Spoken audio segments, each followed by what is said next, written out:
Je m'appelle Meyer Sarah, j'ai 41 ans, je suis atteinte de polyarthrite rhumatoïde depuis l'âge de 15 ans.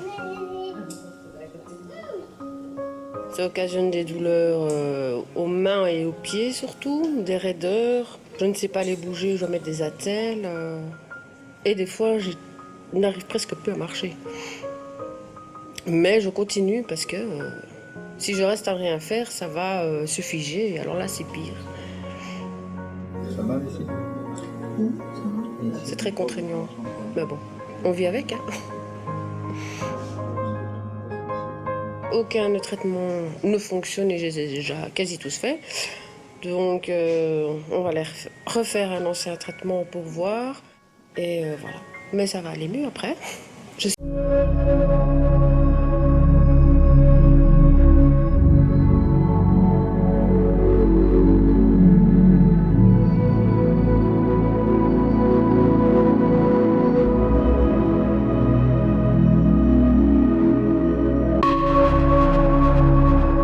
Sarah est une fille extrêmement courageuse qui a malheureusement une maladie avec une évolution extrêmement négative. Elle a bénéficié de nombreux médicaments avec des échecs thérapeutiques constants. La recherche, c'est évidemment trouver le médicament qui aurait pu contrôler la maladie de Sarah il y a maintenant près de 25 ans et qui permet évidemment, je dirais, d'influencer le pronostic qui est essentiel chez une malade comme Sarah. Donc actuellement, on vit chez un certain nombre de malades des échecs thérapeutiques. Et là, la chirurgie nous aide, parce que la chirurgie permet de remplacer l'articulation. Je m'appelle Martine, j'ai 62 ans et je suis atteinte d'une polyarthrite chronique évolutive depuis l'âge de 13 ans. Donc ça fait 49 ans que je souffre de ce handicap. Alors la polyarthrite a détérioré en fait toutes mes articulations, à part deux, la hanche gauche et le coude gauche.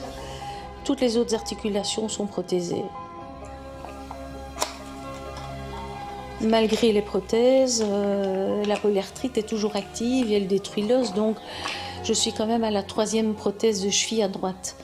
Malheureusement à gauche, la polyarthrite avait tellement fait son œuvre que on n'a pas pu mettre de prothèse et on m'a fait une arthrodèse, donc on a bloqué la cheville définitivement. Ça, c'est irréversible.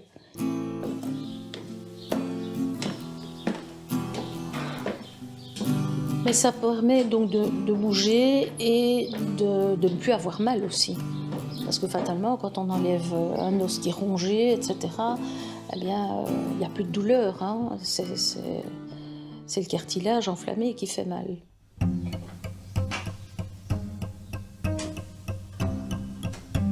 Si les traitements avaient fonctionné, peut-être que je n'aurais pas eu besoin de prothèse.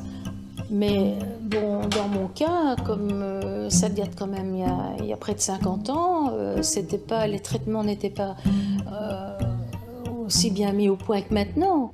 Et je me dis, finalement, je m'en tire très bien comme ça.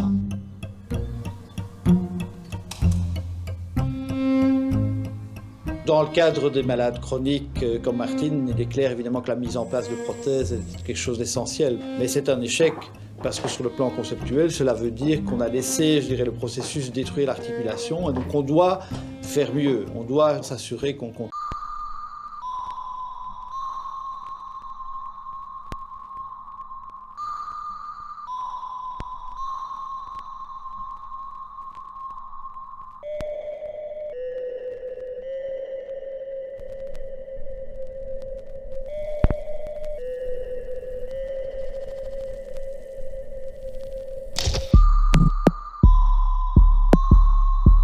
Je m'appelle Ophélie, j'ai 23 ans et je suis atteinte de polyarthrite rhumatoïde depuis 3 ans. La polyarthrite, elle attaque surtout mes mains, mes doigts, donc ça a commencé avec mon index. Dans mes poignets aussi, ça a été hyper douloureux et ça continue à se développer dans différentes zones et les zones dans lesquelles c'est développé, ça n'est jamais reparti. Ça fait dire que pour le moment, moi, j'ai pas trouvé de traitement, que j'ai eu 4 traitements, mais qu'il en reste, et que entre le traitement et la prothèse, je crois qu'il y a une multitude d'options à envisager, et j'ose espérer que la recherche pourrait encourager la création de traitements qui empêchent d'en arriver à la solution finale qui est la prothèse. soon.